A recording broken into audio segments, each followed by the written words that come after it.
میرے محترم بزرگ عزیز دوستوں، گزشتہ جمعہ وَلِلَّهِ عَلَى النَّاسِ حِجُّ الْبَيْتِ مَنِ اسْتَطَاعَ إِلَيْهِ سَبِيلًا، اسی آیت کے ماتحت، اسی آیت کے مناسبت سے حج کے تعلق سے کچھ باتیں میں آپ کے سامنے عرض کر رہا تھا۔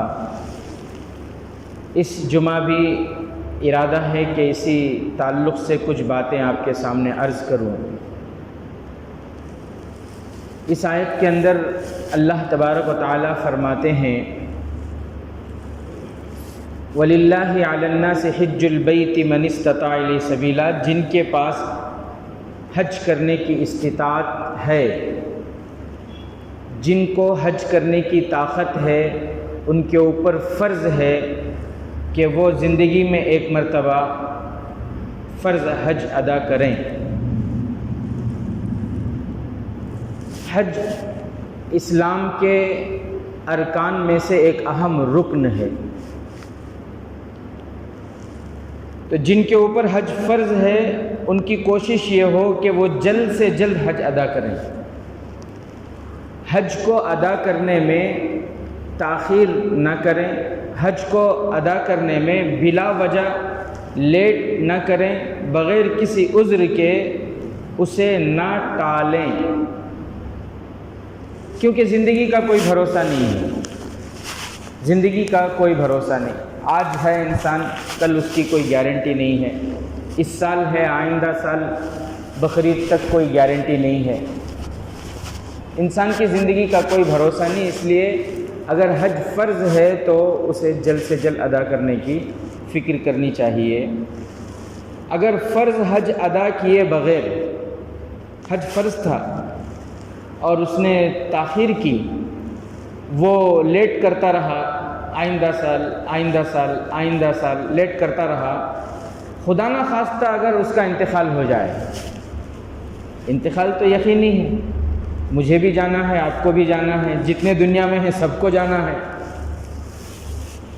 تاخیر کرتا رہا اور اسی درمیان وہ انتقال کر جائے، اس کو موت آ جائے، وہ اس دنیا سے چلا جائے، تو پھر ایک بہت بڑا فریضہ اس کی گردن پر باقی رہے گا، ایک بڑا فرض اس کے گردن پر باقی رہے گا۔ اس لیے میرے عزیز ساتھیوں، جن کے اوپر حج فرض ہے ان کو چاہیے کہ وہ جلد سے جلد حج کو ادا کرنے کی فکر کریں۔ ہمارے سماج میں، ہمارے معاشرے میں بہت ساری غلط باتیں پھیلی ہوئی ہیں، لوگوں کا ذہن بنا ہوا ہے، بہت سے لوگوں کا طرح طرح کی باتیں لوگ کہتے ہیں۔ کچھ لوگ تو یہ کہتے ہیں کہ عقیقہ نہیں دیے تو حج نہیں ہوتا، گھر عقیقہ ادا کرنا اس کے بعد ہی حج ہوتا۔ بہت سے لوگ یہ بھی کہتے ہیں عقیقہ نہیں تو قربانی بھی نہیں ہوتی، غلط بات ہے۔ بہت سے لوگوں کا ذہن یہ ہے کہ جب تک اپنا خاص گھر نہیں بناتے تب تک تمہیں حج نہیں کر سکتے، خاص گھر جب بن جائے گا اس کے بعد اس تمہیں حج کر سکتے ہیں۔ بہت سے لوگ یہ کہتے ہیں کہ جب تک تمہارے فرائض ادا نہیں کر ڈالتے، کیا بھی فرائض بولے تو جب تک تمہیں اپنے بچوں کی شادی نہیں کرتے، پورے بچوں کی شادی نہیں کراتے، اس وقت تک تمہیں حج نہیں کر سکتے، تمہارا حج ادا نہیں ہوتا۔ اس طرح کی جتنی باتیں ہیں یہ سب غلط باتیں ہیں، یہ سب کیا ہیں؟ غلط باتیں۔ شریعت تو یہ کہتی ہے کہ آپ کو اللہ نے اتنا مال دیا ہے، اتنی طاقت دی ہے کہ آپ گھر کا خرچہ دے کر مکہ مکرمہ جا کر آ سکتے ہیں، اتنے پیسے آپ کے پاس ہیں، اتنا مال آپ کے پاس ہے، تو آپ کے اوپر حج فرض ہے۔ شریعت یہ کہتی ہے کہ اگر آپ کے پاس اتنا سونا ہے، آپ کے پاس اتنی چاندی ہے، آپ کے پاس اتنا مال، اتنا زیور ہے کہ اسے اگر بیچیں تو اس بیچے ہوئے پیسوں میں سے آپ حج کو جا کر آ سکتے ہیں، بولے تو آپ کے اوپر حج فرض ہے۔ اس لیے میرے عزیز ساتھیوں، جن کے اوپر حج فرض ہے ان کو چاہیے کہ وہ بلا وجہ تاخیر نہ کریں، زندگی کی پہلی فرصت میں اس فرض کو ادا کرنے کی کوشش کریں. اور حج کی بہت ساری خصوصیات ہیں. اللہ تعالیٰ نے ان بہت ساری خصوصیات میں سے حج کی ایک خاصیت یہ رکھی ہے، بے شمار اس کے فائدے ہیں. حج کے بے شمار فائدے ہیں. ان فائدوں کو احاطہ کرنا ناممکن ہے، ان فائدوں کو گننا ناممکن ہے، اتنے فائدے ہیں. خود اللہ تبارک و تعالیٰ قرآن مجید میں فرماتے ہیں لیشہدوا منافع لہم، کہ ہم نے حج اس لیے فرض کیا تاکہ لوگ حج کے لیے آئیں اور دیکھیں اپنی آنکھوں سے کہ ہم نے ان کے لیے کیا فائدے اس میں رکھے ہیں. اپنی آنکھوں سے وہ دیکھیں کہ ہم نے کیا فائدے رکھے ہیں اس میں. بہت سارے اس کے بے شمار فوائد ہیں. ان فائدوں میں سے ایک فائدہ یہ ہے کہ اللہ تبارک و تعالی حاجی کے رزق میں خوب برکتیں عطا فرماتے ہیں. اللہ تعالی حاجی کے رزق میں خوب برکتیں عطا فرماتے ہیں.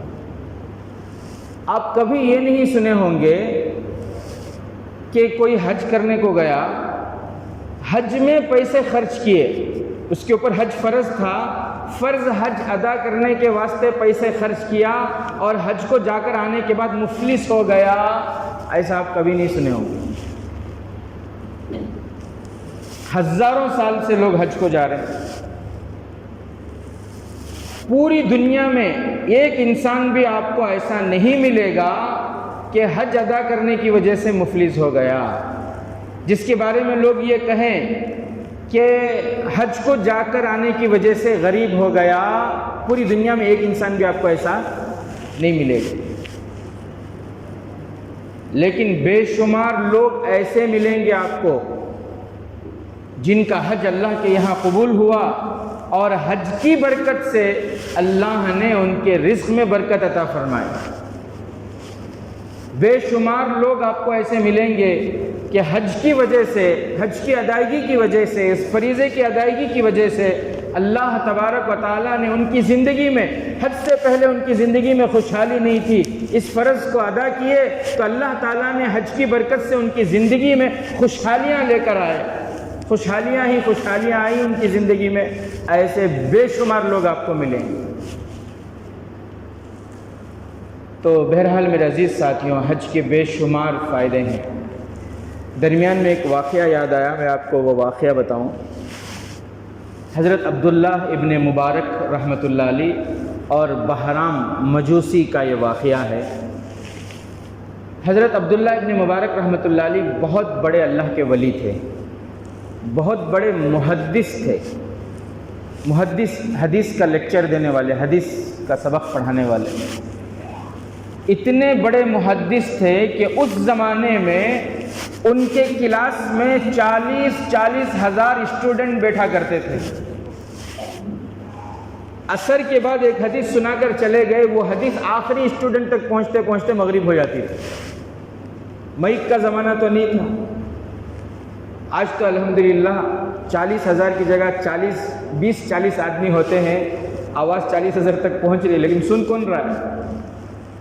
ہم گھر میں مستورات کو بتاتے بھی نہیں کہ ہفتے میں ایک دن اوپر کا مائک اس لیے ڈالا جاتا ہے تاکہ آپ کام کاج سے فارغ ہو کر ذرا دین کی بات سن لیں، قرآن کی بات سن لیں، حدیث کی بات سن لیں. ہمارے پاس ہی وقت نہیں ہے نا، ہمیں آتی سے لیٹ ہے، اس میں گھر میں ہمارے گھر کے مستورات کو اس کی تاکید کرنا کہاں سے؟ پھر ایمان کیسے بنے گا ہمارا؟ دین کی باتیں کیسے معلوم ہوگی؟ گھر کے اندر سے جہالت کیسے ختم ہوگی؟ لیکن ماشاءاللہ وی لیوٹ میں بہت سے مستورات ایسے ہیں، ساتھیوں کے ذریعے میں نے سنا کہ جمعہ کو بڑی پابندی سے وہ کام کاج کو آگے پیچھے کر کے جمعہ کا بیان سنتی ہیں. کچھ سمجھ میں نہ آئے تو پھر وہ پوچھتے بھی ہیں فون کر کے. اللہ سب کو دین کی بات سننے کی توفیق عطا فرمائے. حضرت عبداللہ ابن مبارک رحمۃ اللہ علیہ، میں ذرا ان کا بیک گراؤنڈ آپ کو بتا رہا ہوں. بہت بڑے محدث تھے، حدیث کا درس دیتے تھے، بہت بڑے اللہ کے ولی تھے، اور پوری دنیا میں پوری دنیا میں بڑے ادب و احترام کے ساتھ ان کا نام لیا جاتا تھا، آج بھی لیا جاتا ہے پوری دنیا میں، اتنے بڑے اللہ کے ولی۔ لیکن حضرت امام ابو حنیفہ جو ہمارے امام ہیں، حضرت امام ابو حنیفہ جن کے مسلک کے ہم فالورز ہیں، حضرت امام ابو حنیفہ رحمۃ اللہ علیہ کے شاگرد تھے حضرت عبداللہ ابن مبارک رحمۃ اللہ علیہ۔ ایک مرتبہ حج کے موقع پر، اچھا اور تھوڑا ان کے بارے میں بتاؤں، حضرت عبداللہ ابن مبارک رحمۃ اللہ علیہ کے ایک خاص دوست تھے۔ انسان کو پہچاننا ہو تو اس کے دوستوں کو دیکھنا بولتے ہیں۔ کسی بھی انسان کو پہچاننا ہو تو دیکھو کہ اس کے دوست کیسے ہیں، کیونکہ انسان اپنے دوستوں کے مذہب پر ہوتا ہے، مطلب اس کے دوستوں کی جو ذہنیت ہوتی ہے، اس کے دوستوں کی جو فکر ہوتی ہے، اس کے دوستوں کی جو عادت ہوتی ہے، انسان اسی عادت میں ہوتا ہے۔ اسی لیے اللہ کے نبی صلی اللہ علیہ وسلم نے فرمایا کہ اپنے ہمنشین، اپنا رفیق، اپنا ساتھی، اپنا دوست کسی کو بناؤ تو اللہ کے لیے بناؤ اور اللہ والے کو بناؤ۔ نہیں، ہماری دوستی تو صرف پیسے والوں سے ہے، جو ہمارے سے پیسوں میں اچھا ہو،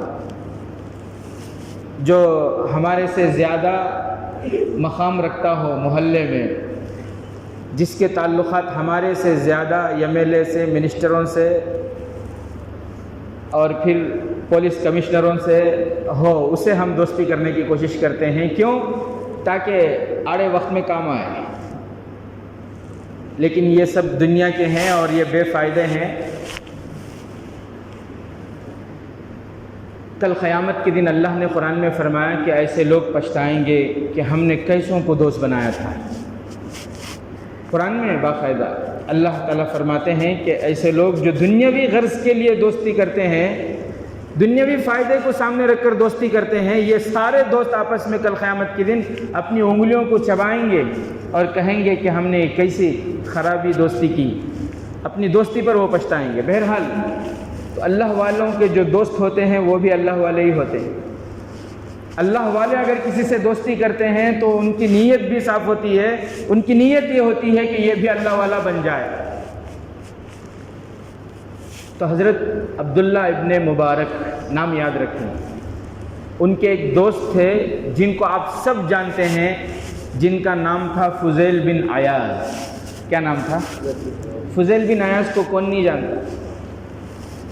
حضرت فضیل بن عیاض رحمۃ اللہ علیہ مکہ مکرمہ میں ہمیشہ عبادت کیا کرتے تھے، ہمیشہ کہیں بھی ان کو ملنا ہو، کوئی بھی ان سے بات کرنا ہو، ان سے ملاقات کرنی ہو تو کہاں چلے جاؤ؟ مکے میں چلے جاؤ، وہ مل جائیں گے۔ فضیل بن عیاض رحمۃ اللہ علیہ ہمیشہ کعبۃ اللہ میں مکے میں عبادت کیا کرتے تھے، حضرت عبداللہ ابن مبارک کے دوست تھے۔ لیکن حضرت عبداللہ ابن مبارک رحمۃ اللہ علیہ اپنے زندگی کے وقت کو، اپنے ٹائم کو انہوں نے 3 حصوں میں ڈیوائڈ کیے ہوئے تھے۔ 4 مہینے اللہ کے راستے میں، 4 مہینے وہ جہاد میں ہوتے تھے، 4 مہینے جنگ کے میدان میں ہوتے تھے، وہ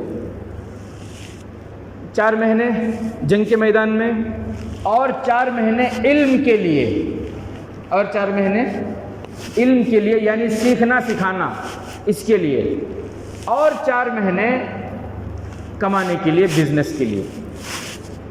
یعنی 4 مہینے میں وہ اتنا کما لیتے تھے کہ پورے باقی 8 مہینے کا راشن گھر کو ڈال دیتے تھے۔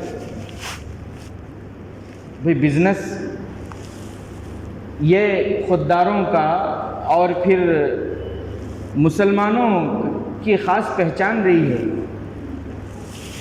بزنس نہ ہو تو پھر انسان دین کا کام بھی ڈھنگ سے نہیں کر سکتا۔ صحیح بزنس نہ ہو، صحیح انکم نہ ہو تو پھر اس کی عبادت میں بھی اخلاص نہیں آتا، اسے ہمیشہ اسی کی فکر ہوتی ہے، کمانے کی، پیسوں کی، دنیا کی۔ تو یہ ضروری ہے، لازم ہے۔ حضرت امام اعظم ابو حنیفہ رحمۃ اللہ علیہ بڑے بزنس مین تھے، سمندروں میں ان کی کشتیاں چلتی تھی، تبھی تو وہ بے فکر ہو کر دین کے لیے اتنا بڑا کام کر کے گئے قیامت تک کے انسانوں کے لیے۔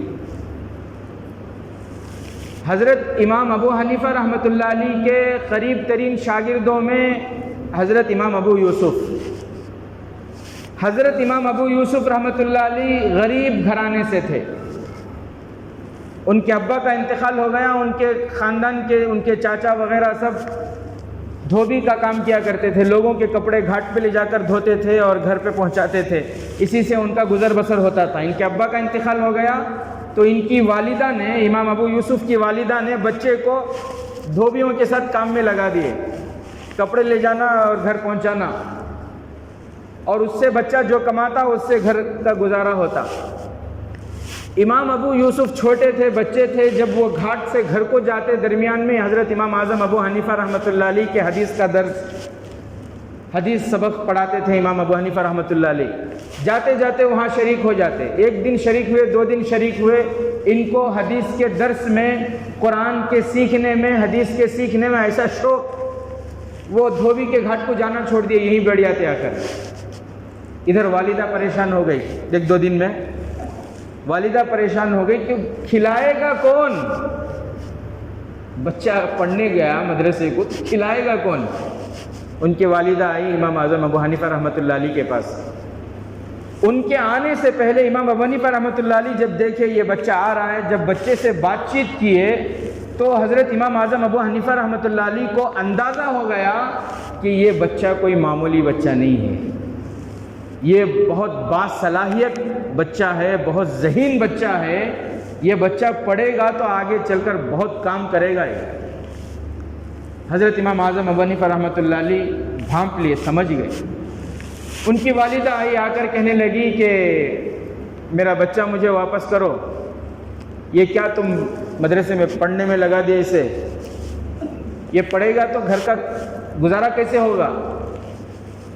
حضرت امام اعظم ابو حنیفہ رحمۃ اللہ علیہ نے فرمایا کہ بہن, اس بچے کو میرے حوالے کر دو, اس بچے کو چھوڑ دو, میرے پاس چھوڑ دو. میں اسے روغن پستہ میں فالودہ کھانے کا ہنر سکھا رہا ہوں. میں اسے روغن پستہ بولے تو پستے کے تیل میں فالودہ, اس زمانے میں بادشاہوں کی ڈش ہوا کرتی تھی. یہ کس کی ڈش ہوتی تھی؟ بادشاہوں کی ڈش ہوا کرتی تھی. عام آدمیوں کے پاس یہ کھانے کی طاقت نہیں. پستے کے روغن سے فالودہ کھانا یہ بادشاہوں کے یہاں خاص تھا. بادشاہ ہی کھا سکتے تھے, عام آدمی میں کھانے کی طاقت نہیں. تو حضرت امام اعظم ابو حنیفہ رحمۃ اللہ علیہ نے فرمایا کہ اس کو میرے پاس چھوڑ دو, میں اسے روغن پستہ میں فالودہ کھانے کا ہنر سکھا رہا ہوں. اور پھر امام اعظم ابو حنیفہ رحمۃ اللہ علیہ مالدار تھے, اتنے مالدار تھے کہ وقت کا بادشاہ ان سے قرض لیا کرتا تھا حکومت چلانے کے لیے. حکومت کی ضرورت کے لیے وقت کا بادشاہ ان سے قرض لیتا تھا. ان کے والدہ کو ماہانہ گھر کا جو راشن ہے وہ پہنچا دیتے تھے. بچہ یہاں پڑھے, گھر کا جو خرچہ ہے وہ ماہانہ پہنچا دیتے تھے. پھر وہ پڑھے ہیں امام ابو یوسف رحمۃ اللہ علیہ, اور پڑھ کر جب بڑے بنے. یہ واقعہ انہوں نے اس وقت سنایا تھا جب بادشاہ نے ان کو دعوت کی تھی. پھر بادشاہوں کو ضرورت پڑتی ہے, ڈاکٹروں کی بھی ضرورت پڑتی ہے, سائنسدانوں کی بھی ضرورت پڑتی ہے, عالموں کی بھی. رعایا میں جتنے لوگ ہیں سب کی ضرورت پڑتی ہے, اور بادشاہ بلاتے بھی ہیں. بھئی وقت کا سی ایم ہے, وقت کا پی ایم ہے, تو ضرورت پڑنے پر وہ بلاتا ہے. بھی بلاتا کہ نہیں بلاتا؟ پجاریوں کو بھی بلاتا ہے, علماء کو بھی بلاتا ہے. تو کبھی اگر ہمارے علماء ایسے سی ایم اور پی ایم یا ایم ایل اے کی دعوت پر چلے جائیں تو لوگ بنزن ہو جاتے ہیں. اوہ دیکھو دیکھو, کیا ضرورت بھی علماء کو سیاست میں جانے کی؟ اتنے گھٹیا, اتنے کم ذہن, اتنی کم سوچ کے ہمارے آدمیاں چلے گئے تو کیا ہوگا؟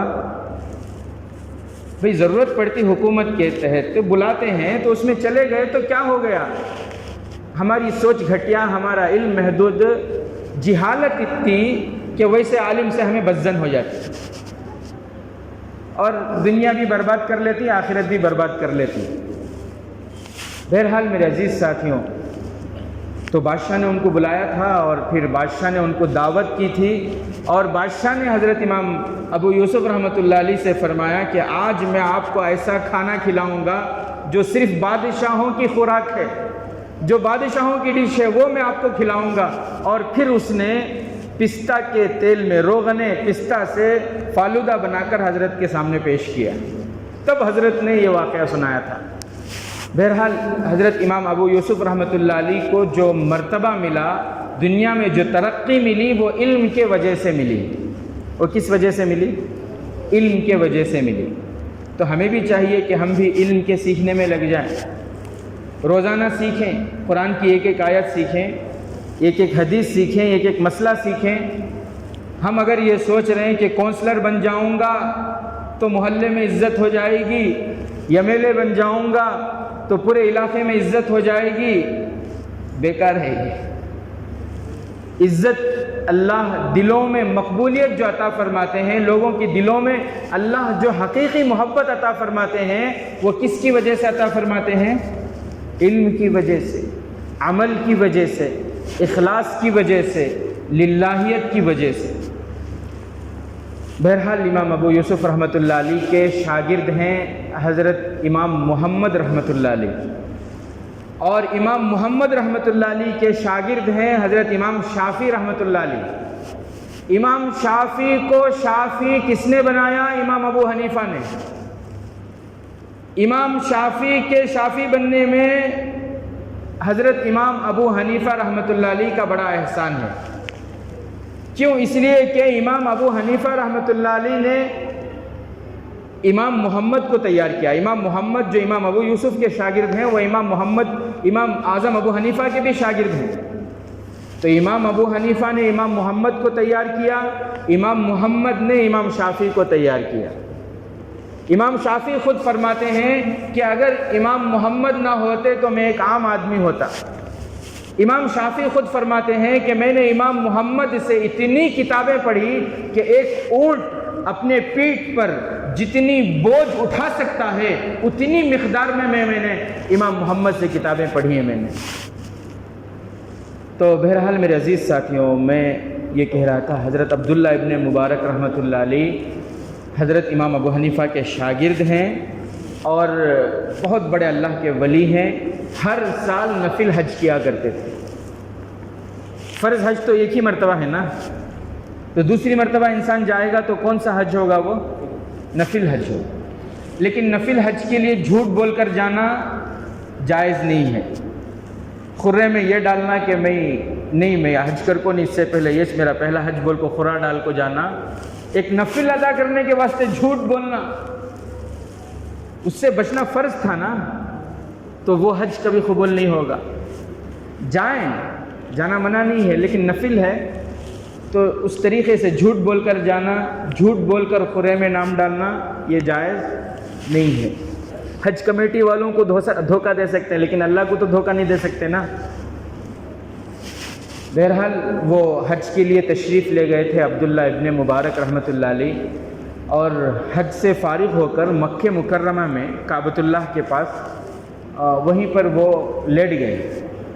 لیٹے تو ان کو نیند آ گئی، سو گئے۔ سوئے تو خواب میں پیارے آقا حضرت محمد مصطفیٰ صلی اللہ علیہ وسلم کی زیارت ہوئی۔ دعا فرمایا اللہ تعالیٰ زندگی میں ایک مرتبہ ہم تمام کو بھی، کم سے کم ایک مرتبہ ہم تمام کو بھی پیارے نبی کی خواب میں زیارت نصیب فرمائے۔ تو خواب میں اللہ کے نبی صلی اللہ علیہ وسلم کی زیارت ہوئی۔ اللہ کے نبی صلی اللہ علیہ وسلم نے فرمایا، اے عبداللہ اٹھو اور بغداد جاؤ، اٹھو اور بغداد جاؤ، اور بہرام نام کا ایک شخص ہے، 100 سال اس کی عمر ہے۔ کتنی عمر ہے؟ 100 سال اس کی عمر ہے۔ 100 سال کی عمر تو بوڑھے ہو گئے ہوں نا، ضعیف ہو گئے ہوں گے، اور چمڑوں میں جھلریاں پڑ گئی ہوں گی، بھویں جو ہے لٹک گئی ہوں گی۔ اللہ کے نبی صلی اللہ علیہ وسلم نے فرمایا، عبداللہ اٹھو، بغداد جاؤ، بہرام نام کا ایک شخص ہے، جا کر اسے خوشخبری دو، جا کر اسے بشارت دو کہ قیامت میں جنت میں میرے گھر کے قریب اسے گھر نصیب ہوگا۔ بہرام کو جا کر یہ اطلاع دو کہ میرے گھر کے قریب اسے گھر نصیب ہوگا، ایک ہی محلے میں، ایک ہی جگہ اسے گھر نصیب ہوگا۔ تو حضرت عبداللہ ابن مبارک رحمۃ اللہ علیہ نیند سے بیدار ہوئے تو ان کو فوراً وہ حیران ہوئے، پریشان ہوئے، خواب کیونکہ معمولی خواب نہیں، خواب میں اللہ کے نبی کی زیارت ہوئی ہے، اور حدیث میں اللہ کے نبی صلی اللہ علیہ وسلم نے فرمایا من رآنی فی المنام فقد رآنی فإن الشیطان لا یتمثل بی، کہ جس نے خواب میں مجھے دیکھا اس نے مجھے ہی دیکھا، کیونکہ شیطان خواب میں کسی کی بھی شکل لے کر آ سکتا ہے۔ شیطان کو اللہ نے اتنی طاقت دی ہے کہ وہ کسی کے بھی خواب میں کسی کی بھی شکل میں آ سکتا ہے، لیکن اللہ نے شیطان کو یہ طاقت نہیں دی کہ وہ حضور صلی اللہ علیہ وسلم کی شکل میں کسی کے خواب میں آ جائے۔ پیارے نبی کی شکل اختیار کرنے کی طاقت اللہ نے شیطان کو نہیں دی۔ اللہ کے نبی نے فرمایا کہ اللہ نے میری صورت کی حفاظت فرمائی، قیامت تک شیطان میری شکل میں کسی کے خواب میں نہیں آ سکتا۔ تو حضرت عبداللہ ابن مبارک رحمۃ اللہ علیہ کو یقین ہو گیا کہ یہ خواب تو سچا ہے، یہ خواب سچا ہے۔ تو حضرت عبداللہ ابن مبارک رحمۃ اللہ علیہ فوراً بغداد کو جانے کے لیے تیار ہوئے۔ بہت سارے شاگرد تھے نا ان کے، شاگردوں نے پوچھا کہ حضرت کہاں کا ارادہ، کہاں جا رہے ہیں؟ حضرت نے فرمایا کہ بغداد جانا ہے۔ شاگردوں نے کہا کہ حضرت گھر نہیں جائیں گے، حج سے فارغ ہوئے ابھی آپ گھر جائیں گے؟ حضرت نے فرمایا کہ نہیں مجھے بغداد جانا ہے۔ بہت سارے شاگرد ساتھ میں ہو لیے کہ حضرت ہم بھی آپ کے ساتھ چلیں گے۔ لمبا سفر طے کر کے، آپ دیکھ لیں گوگل میپ میں مکے سے بغداد کتنا ہے، مکے سے بغداد کا سفر، لمبا سفر طے کر کے بغداد پہنچے۔ بغداد میں بھی حضرت کے بہت سارے شاگرد تھے، لوگ حضرت کو پہچانتے تھے، جانتے تھے، حضرت بڑے فیمس تھے نا، حضرت عبداللہ ابن مبارک رحمۃ اللہ علیہ۔ تو بغداد پہنچنے کے بعد نماز سے فارغ ہوئے، لوگ آ گئے، سارے لوگ گاؤں کے حضرت کو دیکھنے کے لیے۔ نماز سے فارغ ہو کر حضرت کھڑے ہو کر اعلان کیے کہ ارے بھائی، یہاں بہرام نام کا کوئی آدمی ہے، بہرام نام کا کوئی آدمی ہے کیا اس گاؤں میں، بغداد میں؟ بہرام جو تھا وہ بغداد کا مالدار شخص تھا، وہ پورے بغداد کا سب سے بڑا مالدار، پورے بغداد کا۔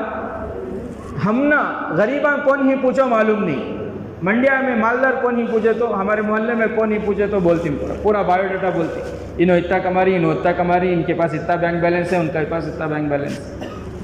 تو شروع سے ایسا ہے، مالدار رہے تو سب کو معلوم ہوتا، غریب رہے تو خاندان والوں کو معلوم نہیں ہوتا، معلوم رہا تو بھی پہچان نہیں دیتا انہیں فلاں غریب ہی نہ کون بولے تو دور کے رشتے، وہ مالدار دور کا رشتہ رہا تو بھی ہے انہوں ہمارے بھائی، ہمارے چڈی دوست بھی انہوں، مالداری کی اتنی محبت سے اللہ حفاظت فرمائے۔ خبر تک ہی چاہیے سب ناٹکاں، اس کے بعد کیا بھی کام نہیں آئیں گے یہ دوستی، یہ رشتے، یہ تعلقات۔ تو عبداللہ ابن مبارک رحمۃ اللہ علیہ نے نماز کے بعد کھڑے ہو کر پوچھا کہ ارے بھائی، بہرام نام کا کوئی آدمی ہے بغداد میں؟ لوگوں نے کہا کہ حضرت ہے، بہرام نام کا ایک آدمی ہے، کیا بات ہے؟ عبداللہ ابن مبارک رحمۃ اللہ علیہ نے فرمایا کہ میرے خواب میں پیارے نبی صلی اللہ علیہ وسلم آئے تھے، اور پیارے نبی صلی اللہ علیہ وسلم نے مجھے ایک خوشخبری بتائی کہ میں ان کو سناؤں، تو میں وہ خوشخبری لے کر آیا ہوں ان کو سنانے کے لیے۔ تو لوگوں نے کہا کہ حضرت وہ تو مجوسی ہے۔ وہ کیا ہے؟ مجوسی یعنی غیر ایمان والا، آگ کی پوجا کرنے والا ہے۔ تو حضرت عبداللہ ابن مبارک رحمۃ اللہ علیہ سر پکڑ کر بیٹھ گئے، آگ کی پوجا کرنے والا، غیر ایمان والا، اس کے بارے میں میرے خواب میں پیارے نبی آ کر بتائے، کہیں میرا خواب جھوٹا تو نہیں؟ حیران پریشان ہو گئے، سر پکڑ کر بیٹھ گئے کہ کیا بتا رہے تم لوگ؟ لوگوں نے کہا کہ حضرت وہ تو مجوسی ہے، آگ کی پوجا، پورا خاندان ان کا مجوسی ہے۔ تو حضرت عبداللہ ابن مبارک رحمۃ اللہ علیہ کے دل میں بات آئی کہ کچھ تو بات ہوگی۔ وہ حدیث بھی آئی نا ذہن میں، دماغ میں وہ حدیث بھی ہے کہ پیارے نبی جس کے خواب میں آتے ہیں پیارے نبی ہی آتے ہیں، شیطان نہیں آتا۔ یقین ہو گیا کہ پیارے نبی نے جو بات بتائی وہ صحیح ہے، کوئی تو بات اس کے اندر ہوگی۔ کچھ تو خاصیت ہوگی، کچھ تو بات ہوگی، ورنہ نبی کی بات غلط نہیں ہو سکتی۔ عبداللہ ابن مبارک رحمۃ اللہ علیہ نے فرمایا، میں جلدی جلدی آپ کو بتاؤں، وقت ہو رہا ہے، کہ بھئی مجھے اس کے گھر کا پتہ دو۔ لوگوں نے گھر کا پتہ دیا، عبداللہ ابن مبارک رحمۃ اللہ علیہ اس کے گھر پہ پہنچے، اندر اجازت لے کر اندر داخل ہوئے تو وہ بوڑھا آدمی، پورے بال اس کے سفید ہیں، 100 سال تو بال، اب 30 سال میں 40 سال میں بالیں سفید ہو رہی ہیں، 100 سال میں بال بھی سفید ہے اور ضعیف ہے، کمزور ہے، چمڑا لٹکا ہوا ہے، وہ اس طرح آنکھوں کے بہوں کو اس طرح اٹھا کر وہ دیکھتا ہے، پوچھتا ہے کون؟ حضرت عبداللہ ابن مبارک فرماتے ہیں میرا نام عبداللہ ابن مبارک ہے، میں بہت دور سے مکے سے آپ کے پاس آپ کو ملنے کے لیے آیا ہوں اور آپ کو ایک خوشخبری دینے کے لیے آیا ہوں، آپ کو ایک بشارت دینے کے لیے آیا ہوں۔ بوڑھے نے کہا کہ کیا بشارت ہے؟ حضرت عبداللہ ابن مبارک رحمۃ اللہ علیہ نے فرمایا بشارت یہ ہے کہ خواب میں میرے نبی حضرت محمد مصطفیٰ صلی اللہ علیہ وسلم میرے خواب میں تشریف لائے تھے اور ہمارے نبی نے فرمایا آپ کو میں یہ سنا دوں، آپ کو یہ خوشخبری ہے، اللہ کے نبی نے فرمایا کہ کل قیامت کے دن پیارے آقا کے گھر کے قریب میں آپ کو اللہ گھر نصیب فرمائے، جنت میں پیارے آقا کے گھر کے قریب اللہ آپ کو گھر عطا فرمائے۔ جب عبداللہ ابن مبارک رحمۃ اللہ علیہ نے ان کو یہ سنایا تو وہ حیران پریشان، اس مجوسی نے کہا کہ یہ کیسے ہو سکتا ہے، یہ کیسے ہو سکتا ہے کہ تمہارے نبی خواب میں میرے بارے میں تمہیں بتائیں؟ تو حضرت عبداللہ ابن مبارک رحمۃ اللہ علیہ نے فرمایا کہ نہیں، خواب تو بالکل سچا ہے، خواب سچا ہے، آپ ایمان والے نہیں، ورنہ میں آپ کو حدیثیں سناتا، خواب بالکل سچا ہے، آپ کو جنت میں پیارے نبی کے گھر کے قریب گھر نصیب ہونے والا ہے، مجھے یہ بتائیں کہ آپ زندگی میں ایسا کیا عمل کیے کہ اس کی وجہ سے آپ کو اتنی بڑی خوشخبری ملی، اتنی بڑی بشارت ملی، اتنا بڑا مقام ملا، آپ زندگی میں کوئی اچھا عمل ضرور کیے ہوں گے۔ تو اس بوڑھے نے کہا کہ دیکھو میں بھی مالدار، دوسرے بھی مالدار ہیں، عام مالداروں کی طرح میرے کام ہیں، میرا کوئی اچھا کام ایسا کیا ہے مجھے خود پتہ نہیں ہے۔ عبداللہ ابن مبارک رحمۃ اللہ فرمایا نہیں آپ سوچ کر بتاؤ کہ کوئی اچھا کام آپ کی زندگی کا۔ اس نے کہا کہ دیکھو میرے 4 بچے، 2 بیٹیاں 2 بیٹے، میں نے ان کی شادیاں کرا دی، یہ اچھا کام ہے۔ عبداللہ ابن مبارک رحمۃ اللہ فرمایا نہیں کوئی اچھا کام ذرا سوچ کر بتائیں، آپ کی زندگی کا کوئی اچھا کام۔ تو وہ بہت دیر تک سوچتا رہا اور سوچ کر اس نے کہا کہ ہاں ایک کام میرا اپنی زندگی کا مجھے یاد آ رہا ہے، وہ یہ کہ میں نے 4 بچوں کی شادی کی، غیر ایمان والا ہے نا، وہ بتا رہا ہے کہ میں نے 4 بچوں کی شادی تو میں نے نکاح میں دعوت کیا، اب میری اس بات کو لے کر نکاح کی دعوت نہیں کرنے لگ جانا آپ۔ حضرت بولے تھے عبداللہ ابن مبارک اور بہرام کا واقعہ سنا ہے، بہرام اپنے بچوں، بہرام ابھی غیر ایمان والا ہے، انہیں اپنا واقعہ بتا رہا ہے، بات سمجھ رہی؟ ایمان والوں کے یہاں ولیمے کی دعوت ہے، نکاح کی نہیں۔ بھئی بولو ایمان والوں کے یہاں کون سی دعوت ہے؟ بھئی بولو کون سی؟ حضرت اب اتوار کو جانا نا حضرت، اب میں ولیمہ بول رہا تو کیسا جانا، یہ سوچ کر بہت سے لوگ نہیں بول رہی۔ بولو ایمان والوں کے یہاں کون سی دعوت ہے؟ ولیمے کی، نکاح کی نہیں۔ بہرحال میرے عزیز ساتھیوں، اس نے کہا کہ میں نے دعوت کی اپنے بچوں کی شادی میں، اور میں نے یہ کیا کہ پورے بغداد میں اعلان کرا دیا، پورے بغداد میں اعلان کرا دیا کہ مسلمانوں کو بھی، عیسائیوں کو بھی، یہودیوں کو بھی، مجوسیوں کو بھی، جتنے لوگ ہیں سارے عورتوں کو، مردوں کو، بچوں کو، بوڑھوں کو، سب کو، پورے بغداد والوں کو شادی کی دعوت، پورے بغداد والوں کو میں نے شادی کی دعوت کی، اور میں ایک وقت کی نہیں، 1 ہفتے کی دعوت کی میں نے، 1 ہفتے تک سب آؤ اور کھا کر جاتے۔ بغداد بہت بڑا شہر تھا، بہت لوگ آباد تھے، تو سب آتے تھے، کھا کر جاتے تھے، آتے کھاتے جاتے آتے۔ کہتا ہے بہرام کہ جب آخری وقت ہو گیا، 1-2 منٹ میں انشاءاللہ بات ختم کر رہا ہوں۔ بہرام کہتا ہے کہ آخری وقت، آخری دن تھا، 1 ہفتہ تھا نا، تو 1 ہفتے میں آخری دن تھا، میں رات کو سویا تو رات میں آدھی رات کو جب میں گہری نیند میں تھا، کوئی دروازہ کھٹکھٹا رہا ہے، کھٹ کے آواز آتی بند ہو جاتی، آواز آتی بند ہو جاتی۔ میں اٹھ کر گیا، جا کر دروازہ کھول کر دیکھا، وہ غیر مسلم ہے بہرام، ابھی ایمان میں داخل نہیں ہوا، اس وقت کی بات بتا رہا ہے۔ تو میں نے دروازہ کھول کر دیکھا، بغداد میں مسلمان تھے زیادہ، میں نے دروازہ کھول کر دیکھا تو کوئی عورت ہے، برقعے میں ہے، پورا چہرہ ڈھکا ہوا ہے، پردے میں ہے، دہلیز کے کنارے کھڑی ہے۔ تو میں نے پوچھا بہن کیا بات ہے، اتنی رات کو کیسے آنا ہوا؟ تو وہ عورت کہنے لگی کہ میں نے سنا کہ تم نے بڑی دعوت کر رکھی ہے، پورے شہر والوں کو کھلا رہے ہو، اور اس نے یہ دعوت صرف ایسی نہیں کہ کھا کر چلے جاؤ، بلکہ کھا کر لے کر جاؤ، ایسی دعوت رکھی تھی۔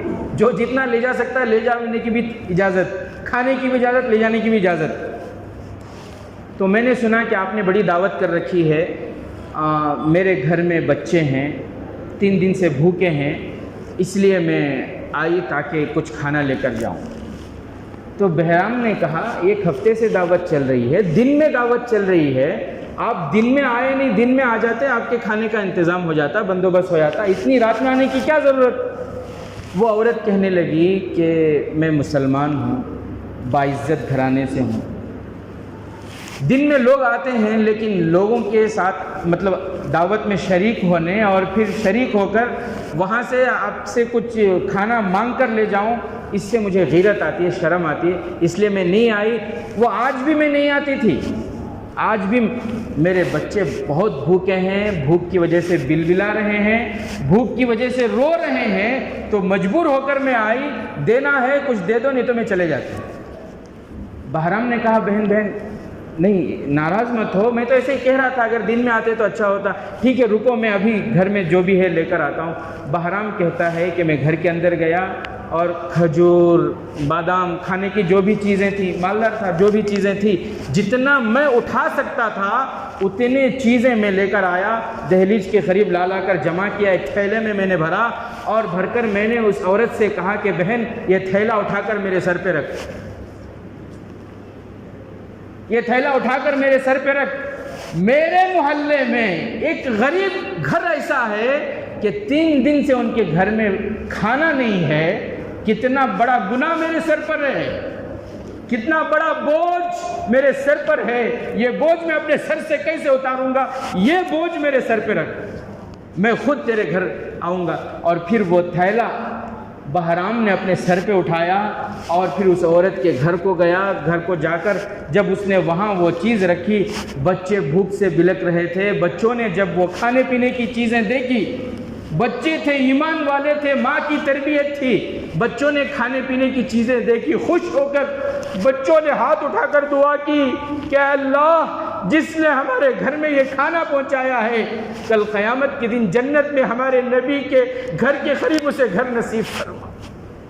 بچوں نے دعا کی، غریب بچوں نے دعا کی، غریب بچوں کی دعا قبول ہوئی اللہ کے یہاں۔ تو بہرام یہ واقعہ سناتے ہوئے کہنے لگا عبداللہ میں تو یہ واقعہ بھول چکا تھا، لگتا ہے میری زندگی کا یہ سب سے بہترین واقعہ ہے، میری زندگی کا سب سے بہترین یہ عمل ہے، ان بچوں کی دعا میرے حق میں قبول ہوئی جس کی وجہ سے اللہ کے نبی تمہارے خواب میں آ کر یہ بشارت بتائے۔ تو حضرت عبداللہ ابن مبارک رحمۃ اللہ علیہ نے فرمایا کہ ہاں مجھے سمجھ میں آ گیا کہ ان یتیم بچوں کی دعا تمہارے حق میں قبول ہو گئی ہے، یتیم بچوں کی دعا تمہارے حق میں قبول ہو گئی، میں نے پیارے نبی کی خوشخبری تمہیں سنا دی، اب میں جا رہا ہوں۔ یہ کہہ کر حضرت عبداللہ ابن مبارک جانے لگے تو وہ بہرام مجوسی، وہ غیر مومن، اس نے ان کے دامن کو پکڑ لیا اور پکڑ کر کہا کہ کہاں جا رہے ہو، کہاں جا رہے ہو، میں تو ایمان میں داخل بھی نہیں ہوا، مجھے وہاں گھر کیسے مل سکتا ہے، ایمان میں داخل کیے بغیر چلے جاؤ گے، آؤ بیٹھو، مجھے ایمان میں داخل کراؤ، میں تمہارے ہاتھ پر ایمان قبول کرنا چاہتا ہوں کہ میرے پیارے نبی سچے نبی ہیں، ہزاروں میل دور مکے میں تم تھے، تمہارے خواب میں میرے اس واقعے کو جو میں بھول چکا تھا تمہارے بارے میں آ کر بتائے اور مجھے بشارت دی، تو وہ مذہب سچا مذہب ہے، وہ جھوٹا مذہب نہیں ہو سکتا، وہ نبی سچے نبی ہیں، میں اس مذہب کو اختیار کرنا چاہتا ہوں، مجھے کلمہ پڑھاؤ۔ مالدار تھا نا، اس نے اپنے بچوں کو بلایا، ان کے نکاح غیر تلخ طریقے سے ہوئے تھے، ان کے نکاح توڑ کے پھر صحیح طریقے سے نکاح کرایا، ان کے بچوں کو خاندان والوں کو جمع کیا، اور پورے خاندان میں سب سے مالدار تھا، اس نے سب کے سامنے اس نے یہ پورا واقعہ رکھا، ساری بات رکھی، پورے خاندان والے ایمان میں داخل ہو گئے۔ تو میرے عزیز ساتھیوں، غریبوں کا خیال کرنے کی وجہ سے اگر اللہ غیر ایمان والے کو نواز رہا ہے تو ہم ایمان والے اپنے پڑوسیوں کا، غریبوں کا، بیواؤں کا، یتیموں کا، مسکینوں کا خیال کریں گے تو اللہ ہمیں کتنا نہیں نوازے گا۔ دعا لینے والے بنے، لینے والے، اسٹیٹس میں ڈالنے کے لیے نہیں، واٹس ایپ میں ڈالنے کے لیے نہیں، نیوز میں ڈالنے کے لیے نہیں، دعا لینے والے بنے۔ کسی غریب کی دعا لگ جائے گی، دنیا بھی کامیاب، آخرت بھی کامیاب۔ اللہ ہمیں عمل کی توفیق نصیب فرمائے۔ تو میں یہ کہہ رہا تھا جن کے اوپر حج فرض ہے ان کو چاہیے کہ وہ جلد سے جلد حج ادا کرنے کی فکر کریں۔ اللہ